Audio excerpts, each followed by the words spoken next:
Good morning everyone. आज के इस वीडियो में हम लोग पढ़ेंगे types of evaporator on the basis of liquid refrigerant is fed. जैसे कि हम टाइप्स ऑफ इवेपोरेटर के बारे में पढ़ रहे थे, जिसमें जो पहला टाइप्स था on the basis of construction के आधार पर, वो हम लोग पढ़ चुके हैं। सेकंड जो हम लोग इवेपोरेटर को क्लासिफाइड करते हैं, तो ये किस बेसिस पर, तो on on on which refrigerant is fed.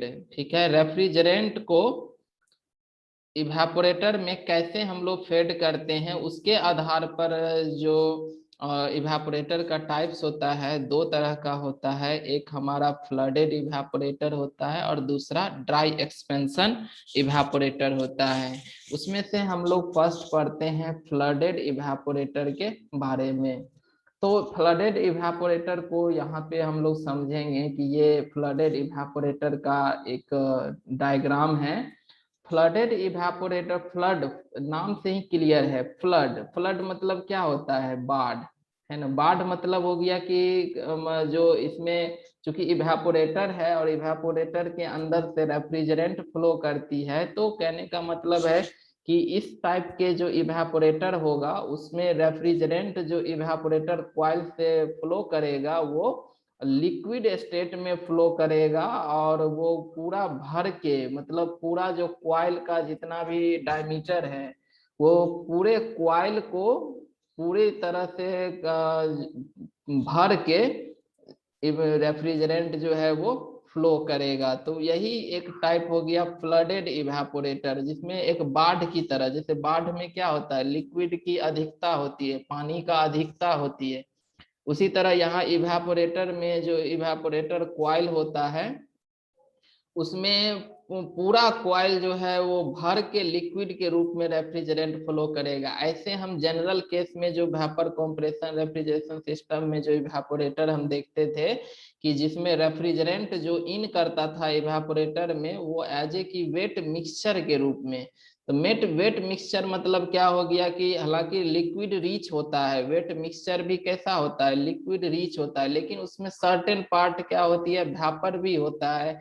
कहाँ पर? इंट्री सेक्शन पर ही लिक्विड, और कुछ ज्यादा लिक्विड होता है और कुछ वेपर का मिक्सचर होता है। लेकिन फ्लडेड में क्या होगा, इसमें पूरा का पूरा कॉइल या ट्यूब जो इवेपोरेटर का है वो पूरा भरा हुआ रहेगा सिर्फ लिक्विड रेफ्रिजरेंट से। तो इसमें यह ये इसका सेटअप है, जिसमें एक देख रहे हैं कि यहाँ पर एक फ्लोट चैम्बर लगा हुआ है, और इस फ्लोट चैम्बर में एक फ्लोट है। फ्लोट जो कि तैरने वाला एक मतलब सब्सटेंस होता है जो रेफ्रिजरेंट के ऊपर तैरते रहता है, और इसका फ्लोट कंट्रोल भाल्व लगा हुआ है यहाँ पर। और इसके आगे जो है रिसीवर है, रिसीवर से जो रेफ्रिजरेंट है वो यहाँ से जब ये फ्लोट कंट्रोल वाल्व ओपन होगा तो रेफ्रिजरेंट यहाँ पर फ्लोट चैम्बर में आके फिल होगा, और अगर यहाँ पर इसको क्लोज करेंगे तो रेफ्रिजरेंट का आना बंद हो जाएगा। तो ये फ्लोट से ही ऑपरेटेड है। तो ये क्या होगा कि जैसे जैसे इस फ्लोट चैम्बर में रेफ्रिजरेंट, लिक्विड रेफ्रिजरेंट का इसमें फिल होगा, ये फ्लोट जो है तैरने वाला होता है, ये ऊपर की ओर मूव करेगा। तो एक सर्टेन लेवल तक ये मूव करने के बाद, यानी कि यहाँ पर फ्लोट का मूवमेंट जो है यहाँ पर इस भाल्व को मूवमेंट करेगा। तो फ्लोट जब हमारा इसमें एक सर्टेन लेवल तक अगर लिक्विड रेफ्रिजरेंट आ जाता है, तो उसके बाद ये फ्लोट जो है तैरते हुए ऊपर आता है और ये यहाँ पर भाल्व को क्लोज कर देता है। तो क्लोज करने से फिर यहाँ पर लिक्विड रेफ्रिजरेंट का आना बंद हो जाता है। वही जब इसमें लिक्विड रेफ्रिजरेंट फिर आगे फ्लोट चैम्बर से निकल के एक्यूमुलेटर में जाती है, तो यहाँ पर लिक्विड का लेवल क्या होता है, डाउन होता है। तो यहाँ पर फ्लोट भी क्या होगा, यहाँ पर डाउन होगा। तो जैसे ही फ्लोट एक सर्टेन लेवल से डाउन होता है कि यहाँ पर ये भाल्व को ओपन कर देता है, और फिर यहाँ से लिक्विड रेफ्रिजरेंट वापस फ्लोट चैम्बर में बहने शुरू हो जाता है। तो कहने का मतलब यहाँ पर ये है कि ये जो फ्लोट है और फ्लोट कंट्रोल भाल्व है, इस दोनों का जो वर्किंग ऑपरेशन है कि फ्लोट चैम्बर में एक कांस्टेंट लेवल पर रेफ्रिजरेंट का, जो लिक्विड रेफ्रिजरेंट है उसके लेवल को बनाए रखना। ठीक है।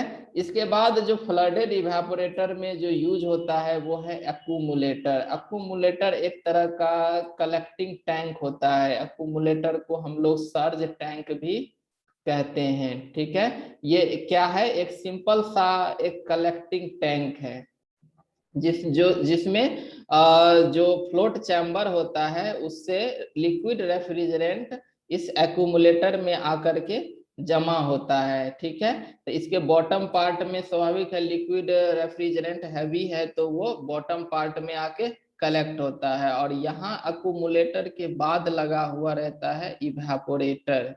तो इवेपोरेटर इसका जहां पर लिक्विड रेफ्रिजरेंट की डिपोजिशन हो रही है वहां पर ओपनिंग होता है इवेपोरेटर का। तो यहाँ होने से क्या फायदा है कि इस इवेपोरेटर के अंदर जो यहाँ रेफ्रिजरेंट जो जाएगा, एंट्री लेगा, वो प्योर लिक्विड में जाएगा। और ये जितना मतलब इस ट्यूब या कॉइल का डायमीटर है वो पूरा डायमीटर, पूरा ट्यूब भर के यहाँ से सिर्फ क्या जाएगा, लिक्विड रेफ्रिजरेंट। क्योंकि ये जो एंट्री पॉइंट है इवेपोरेटर का वो अकुमुलेटर के उस पार्ट से जुड़ा हुआ रहता है जहां से वो सिर्फ लिक्विड रेफ्रिजरेंट को ही अपने अंदर फील करता है।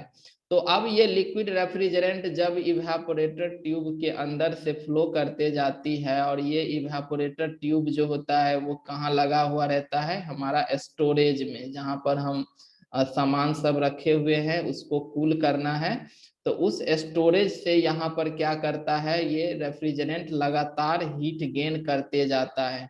तो हालांकि यहाँ पर लिक्विड के रूप में रेफ्रिजरेंट है तो इसके पास जो हीट गेन करने की क्षमता है वो ज्यादा है ड्राई एक्सपेंशन के तुलना में। फ्लडेड इवेपोरेटर के पास जो हीट ट्रांसफर रेट होता है वो ज्यादा होता है, यानी कि इस टाइप के रेफ्रिजरेंट में यहाँ हमें रेफ्रिजरेटिंग इफेक्ट जो है वो ज्यादा मिलेगा। ठीक है, तो ये जब इसको ट्यूब के अंदर से ये रेफ्रिजरेंट ट्रेवल करती है तो ये लगातार हीट को गेन करते जाता है, और हीट गेन करने के कारण ये धीरे धीरे इसका वेपराइजेशन होता है, और यहाँ पर आउट होते होते तक जो है ये रेफ्रिजरेंट जो है ये पूरा लिक्विड रेफ्रिजरेंट हमारा वेपर रेफ्रिजरेंट में कन्वर्ट हो जाता है। तो अगर अब जैसे है कि controlling on the basis of cooling load, अगर यहाँ पर कूलिंग लोड ज्यादा है, मतलब यहाँ पर क्या है कि कूलिंग लोड इस इवेपोरेटर कॉइल के ऊपर ज्यादा है, तो यहाँ पर कंप्लीट लिक्विड जो है वो क्या कर जाएगा, वेपराइज कर जाएगा। तो ये इतना इसके पास हीट गेन करने की क्षमता होता है क्योंकि ये प्योर लिक्विड है, कि यहाँ पर जो आउट होता है रेफ्रिजरेंट वो जस्ट सेचुरेट स्टेट में ही हमारा क्या होता है, आउट होता है। वही अगर कूलिंग लोड अगर इसके ऊपर, इस इवेपोरेटर कॉइल के ऊपर अगर कूलिंग लोड घटेगा तो फिर क्या होगा कि ये लिक्विड पूरा नहीं वेपराइज हो पाया, तो फिर यहाँ से वो मिक्सचर के रूप में ही इवेपोरेटर से आउट हो जाएगा। और हम जानते हैं कि इवेपोरेटर का जो आउटलेट होता है, इवेपोरेटर के बाद जो है उसके बाद लगा हुआ रहता है क्या, आगे जस्ट कंप्रेसर लगा हुआ रहता है। तो हम डिजायर करते हैं कि कंप्रेसर का जहां पर इनलेट है वहां पर रेफ्रिजरेंट वो पूरी की पूरी या तो सैचुरेटेड वेपर के रूप में जाए या फिर सुपर हीटेड वेपर के रूप में जाए, और सुपर हीट भी बहुत ज्यादा नहीं, एक सर्टेन सुपर हीट ही होना चाहिए, जस्ट सैचुरेटेड कर्व के नियर, है ना, क्योंकि ज्यादा सुपर हीट होगा कंप्रेसर वर्क बढ़ेगा। तो हमें यहाँ पर किसी भी हालत में हम जो है लिक्विड के रूप में एंट्री हम नहीं चाहते हैं कि रेफ्रिजरेंट इसमें क्या हो, लिक्विड के रूप में एंट्री कर जाए किसमें, कंप्रेसर में। तो फ्लडेड टाइप अगर इवेपोरेटर यूज कर रहे हैं तो हो सकता है कि अगर कभी कूलिंग लोड इसके ऊपर कम हो गया, जैसे फ्रिज बहुत देर तक चल गया है तो पूरा फ्रिज का स्पेस स्टोरेज ठंडा हो चुका है, तो अब कूलिंग लोड घट गया है, तो फिर क्या होगा कि ये लिक्विड के रूप में ही ये आउट भी हो जाएगा। तो ये लिक्विड के रूप में कंप्रेसर में ना चला जाए इसके लिए इस इवेपोरेटर का जो एग्जिट पॉइंट होता है वो भी वापस इसी एक्यूमुलेटर के साथ यहाँ पर कनेक्ट होता है। तो फिर ये क्या होगा कि जो भी यहाँ पर चाहे वो लिक्विड मतलब मिक्सचर के रूप में रेफ्रिजरेंट हो या वेपर के रूप में हो, वो एक्यूमुलेटर में वापस आता है। अगर इसके पास कोई लिक्विड लिक्विड जैसा कुछ ड्रॉप है, तो वो लिक्विड वापस जो है तो यहाँ पर नीचे बैठ जाएगा, और इसके टॉप पोर्शन में क्या रहता है, ओनली भापर रहता है। रेफ्रिजरेंट का सिर्फ और सिर्फ भापर मौजूद होता है।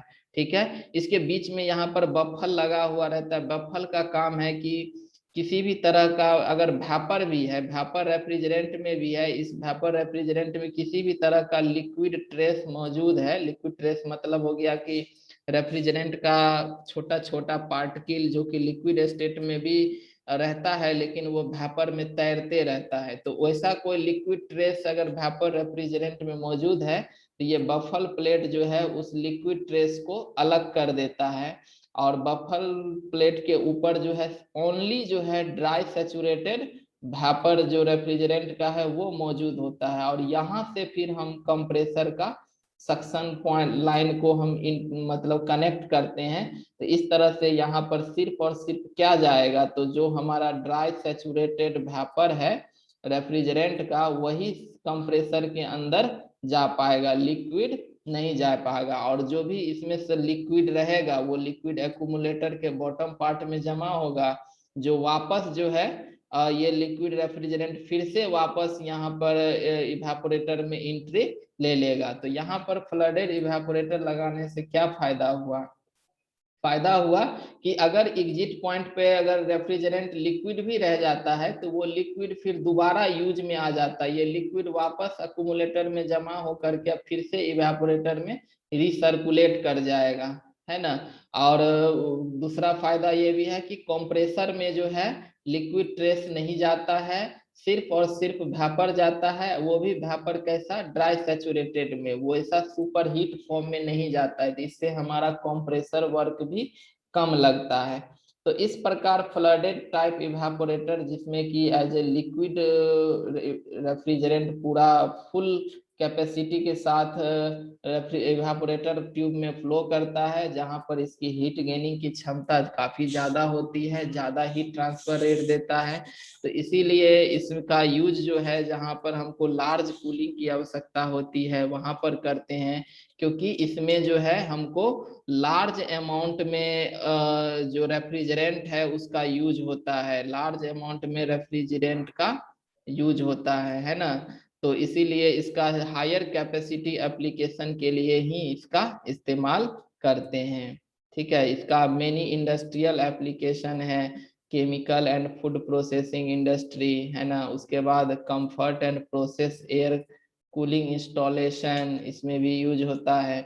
तो ये हो गया हमारा फ्लडेड टाइप का इवेपोरेटर।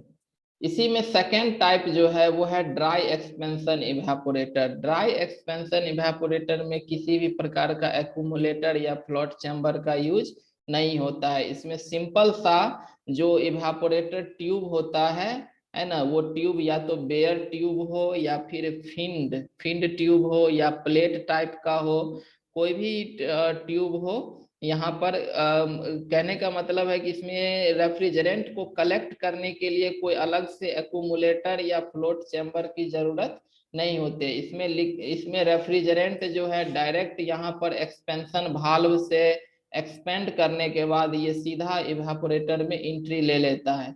तो अब इसमें अंतर यही है कि इसमें जो एंट्री लिया रेफ्रिजरेंट इवेपोरेटर में, तो यहाँ पर इसका जो स्टेट होगा वो प्योर लिक्विड नहीं होगा, मतलब हो गया कि पूरा जो है क्वाइल ट्यूब या क्वाइल जो है पूरा का पूरा लिक्विड से भरा हुआ नहीं रहता, इसमें सर्टेन जो है हालांकि वेपर का भी मिक्सचर रहता है, यानी कि ज्यादा लिक्विड ही होगा लेकिन थोड़ा सा ट्रेस जो है वेपर का भी रहता है, इसीलिए इसको हम लोग फ्लडेड नहीं कहते हैं। फ्लडेड में ये पूरा का पूरा सिर्फ लिक्विड से भरा रहता है, ड्राई एक्सपेंशन में वैसा बात नहीं है। इसमें रेफ्रिजरेंट जो है वही फिर इवेपोरेटर में इन किया, उसके बाद ये इवेपोरेटर में स्टोरेज का जो हीट है उस कारण से ये रेफ्रिजरेंट हीट को गेन करते हुए और एज ए की भापर के रूप में वो धीरे धीरे कन्वर्ट होते जाता है ना। और इसमें जब ये इवेपोरेटर कॉइल से आउट होता है या आउट होने के पोजीशन पे जाती है, तो यहाँ पर रेफ्रिजरेंट का जो स्टेट हो जाता है वो भापर हो जाता है। अब ये भापर या तो ड्राई सैचुरेटेड होगा या सुपर हीट होगा। ठीक है, तो अब अगर ज्यादा लंबा कॉइल है तो जो वेपर यहाँ पर एग्जिट होगा वो as a super heat vapour refrigerant के रूप में इन होगा। और अगर ज्यादा लंबा लेंथ है तो और भी ज्यादा सुपर हीट हो जाएगा, और इसके बाद फिर ये यहाँ से चला जाता है किसमें, कंप्रेसर में। तो अगर ज्यादा सुपर हीट स्टेट में कंप्रेसर में जाएगा तो फिर यहाँ पर कंप्रेसर वर्क की इंक्रीज होगी। तो हम चाहेंगे कि यहाँ पर जो है ज्यादा सुपर हीट ना हो वेपर का, तो इसके लिए यहाँ पर ट्यूब कॉइल के ऊपर जो है एक फिलर बल्ब लगा दिया जाता है, जो कि एक थर्मो सेंसिटिव होता है। ये क्या होता है, थर्मो सेंसिटिव। ठीक है, उसके बाद है कि जैसे फ्लडेड टाइप इवेपोरेटर में यहाँ पर जो लिक्विड का जो लेवल है, रेफ्रिजरेंट लिक्विड का लेवल, इसको कंट्रोल करने के लिए यहाँ पर फ्लोट और फ्लोट कंट्रोल भाल्व लगा हुआ है। ये लगातार लिक्विड लेवल को बनाए रखता है। यहाँ पर जो रेफ्रिजरेंट के फ्लो को कंट्रोल करने के लिए यहाँ पर ये एक्सपेंशन भाल्व ही होता है जो रेफ्रिजरेंट के फ्लो को कंट्रोल करता है। तो अब ये इसका सेटअप इस तरह से होता है कि यहाँ पर एक फिलर बल्ब लगा हुआ है। ये फिलर बल्ब अगर रेफ्रिजरेंट यहाँ पर अगर सुपर हीट स्टेट में जाती है, ये क्या है, सुपर हीट स्टेट में, तो जैसे ही ये सुपर हीट होगा तो ये फिलर बल्ब को ज्यादा टेम्परेचर महसूस हुआ, तो ज्यादा टेम्परेचर महसूस हुआ तो ये यहाँ से करंट को, या फिर ये पल्स सेंसिटिव होता है, तो जैसे ही ज्यादा यहाँ पर इसको टेम्परेचर महसूस हुआ, ये यहाँ पर भाल्व को क्या कर देता है, ज्यादा ओपन कर देता है। तो ज्यादा ओपन कर दिया तो रेफ्रिजरेंट इसमें ज्यादा मात्रा में फ्लो होने लगा। तो ज्यादा मात्रा में फ्लो होने लगा तो फिर ये जो है तो रेफ्रिजरेंट ज्यादा से ज्यादा हीट को गेन करने लग जाएगा यहाँ पर।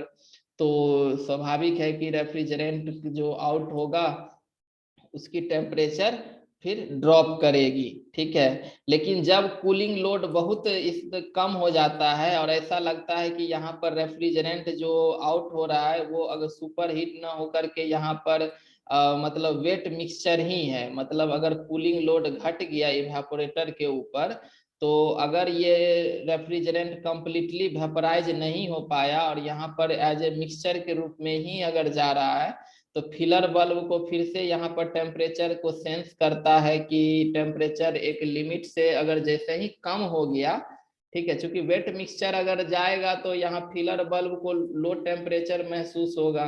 तो जैसे ही एक सर्टेन टेम्परेचर से लोअर टेम्परेचर को ये अगर रीड करता है तो फिर वापस यहाँ पर सिग्नल से इस भाल्व को, एक्सपेंशन भाल्व को क्लोज कर देता है। तो क्लोज कर दिया तो रेफ्रिजरेंट का जो फ्लो है, अमाउंट है, वो कम हो जाता है। तो कम होने के कारण अब अगर कम रेफ्रिजरेंट फ्लो करेगा तो वो हीट गेन करेगा, कम ही रेफ्रिजरेंट मिल के टोटल हीट गेन करेगा, तो इस कारण से वो फिर कंप्लीटली वेपराइज हो पाएगा।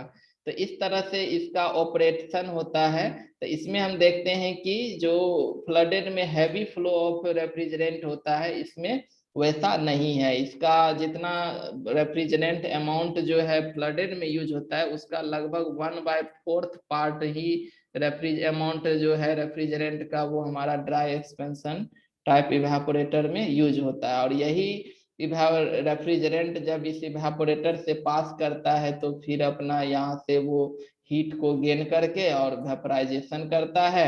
अब इस वेपराइजेशन यानी वेपर जो रेफ्रिजरेंट है उसके टेम्परेचर को सेंस करने के लिए फिलर बल्ब लगा हुआ है, और ये फिलर बल्ब जो है डायरेक्ट कनेक्टेड है एक्सपेंशन भाल्व से। ये एक्सपेंशन भाल्व को क्लोज या ओपन करता है। अब जब यहाँ पर फिलर बल्ब ज्यादा टेम्परेचर को सेंस करता है तो एक्सपेंशन भाल्व को ओपन कर देता है, इससे रेफ्रिजरेंट का फ्लो रेट बढ़ जाती है, तो यहाँ पर फिर टेम्परेचर ड्रॉप कर जाता है। और अगर रेफ्रिजरेंट जो एग्जिट पॉइंट पर उसकी टेम्परेचर लोअर हुआ तो फिलर बल्ब को जैसे ही लोअर टेम्परेचर सेंस होता है तो ये एक्सपेंशन भाल्व को क्लोज कर देता है। तो इससे हमारा कम रेफ्रिजरेंट फ्लो होती है, तो वो फिर कम रेफ्रिजरेंट ही हमारा टोटल हीट को यहाँ पे गेन करता है और वो कंप्लीट वेपराइज हो पाता है। तो इस तरह से ड्राई एक्सपेंशन टाइप जो रेफ्रिजरेटर है, इवेपोरेटर है, वो यूज होता है ना। तो यही सब चीज है इसमें। इसका भी इस्तेमाल जो है जनरली हम लोग एयर कूलिंग एप्लीकेशन के लिए करते हैं, है ना। और भी जो मतलब कूलिंग कैपेसिटी होता है जहाँ पर हायर है, मतलब फ्लडेड में तो बहुत हाई है, एक मीडियम या स्मॉल रेंज का जहाँ पर हमें कूलिंग की आवश्यकता होती है, तो फिर हम लोग ड्राई एक्सपेंशन टाइप का, जैसे कि हम लोग घर में यूज होने वाला फ्रिज है, तो वो भी एक तरह का ड्राई एक्सपेंशन टाइप का इवेपोरेटर है ना। लोअर स्मॉलर इफिशियंसी के लिए जो है हम लोग dry expansion type evaporator use करते हैं। तो यही जो है अंतर है हमारा फ्लडेड और ड्राई एक्सपेंशन टाइप इवेपोरेटर में। तो ये आई थिंक ये क्लियर हो गया होगा।